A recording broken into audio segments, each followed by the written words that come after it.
দেশি হাঁস আর দেশি আলু দুটো একসঙ্গে মিলে মিশে একাকার। হ্যালো এভরিওয়ান, আসসালামু আলাইকুম। কেমন আছেন আপনারা সকলে? আশা করছি অনেক ভালো আছেন, আর আল্লাহর রহমতে আমরাও ভালো আছি।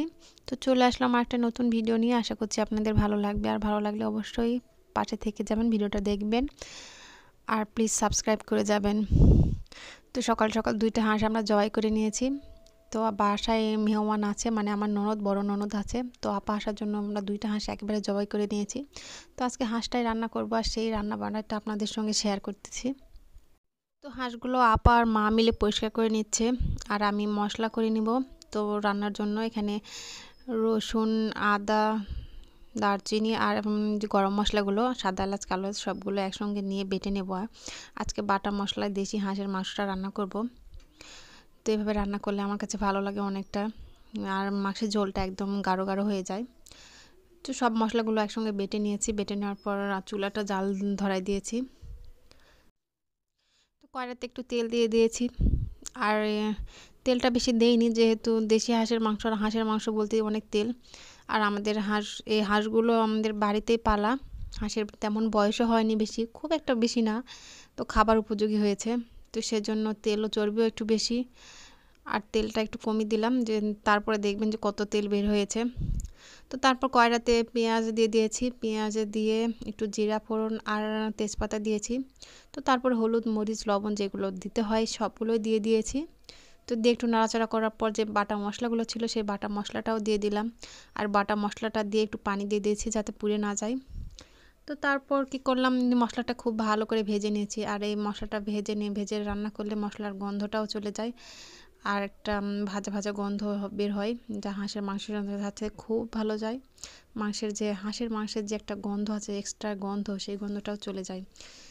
তাই আপনারা চেষ্টা করবেন যে মাংসের যে মশলাটা আছে, মশলাটা খুব ভালো করে কষায় নিতে এবং ভেজে ভেজে রান্না করতে, তাহলে হাঁসের যে একটা গন্ধ আছে সেই গন্ধটাও চলে যায়।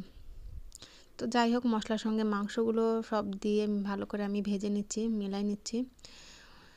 তো তারপর একটু নাড়াচাড়া করে ঢাকনা দিয়ে দিলাম। তারপর দেখি মাংস থেকে একটু পানি ছেড়ে আসছে।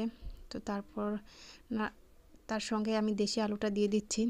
আর যেহেতু এখানে হাঁসের মাংসটা আমার খুবই নরম, কেননা হাঁসটার বেশি বয়স হয়নি, তো সেজন্য আলু একসঙ্গে দিয়ে দিলাম, যাতে সেদ্ধ হয়ে যায় একসঙ্গে দিলে।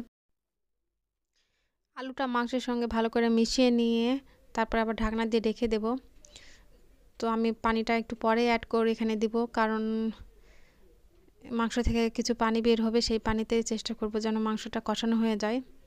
মাংসের পানি যে থাকে সেই পানিতে মাংসটা কষালে একটু ভালো হয়।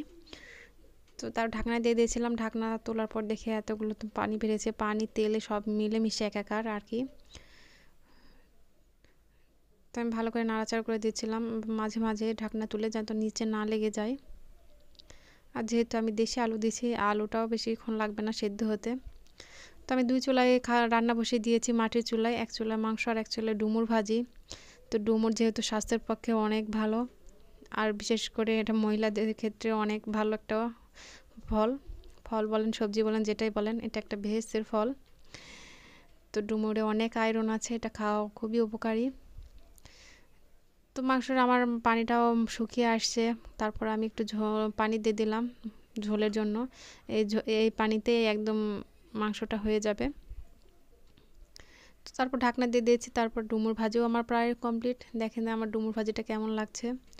তো আজকে রান্নায় ডালও রয়েছে, যেহেতু মাংসটা বেশি ঝোলও রাখিনি আমি, একদম মাখা মাখা গায়ে গায়ে অবস্থা। আর ডুমুর ভাজি আছে, আর এখানে একটা মসুরের ঘন করে ডাল, ঘন পাতলা ডাল নয়, একদম ঘন করে ডাল যেটা বলে সেটা। তবে আজকের ডালটা একদম নিরামিষই, মসুর ডাল। তো খুব সুন্দর একটা বলক চলে আসছে, আর মাশাল্লাহ মাংসের কালারটাও কিন্তু অনেক সুন্দর হয়েছে। আপনাদের কাছে কেমন লেগেছে প্লিজ কমেন্ট করে জানায়েন। তো তারপর আমার ভাজা কিছু মশলা আছে, যেটা নামানোর আগ দিয়ে দিতে হয়, তো আমি সেই মশলাটা একটু দিয়ে দিলাম। তো তারপরে একটু নাড়াচাড়া করে নিয়ে মিশিয়ে নিচ্ছি। তো আমার রান্না কমপ্লিট, সব চুলা থেকে নামিয়ে নিচ্ছি, এখন সব টেবিলে নিয়ে রেখে দেব। তো ফাইনালি আমার মাংসটা এরকম হয়েছে। কেমন হয়েছে প্লিজ জানায়েন। আজকের মতো এ পর্যন্তই। আপনারা সকলে ভালো থাকবেন। আল্লাহ হাফেজ।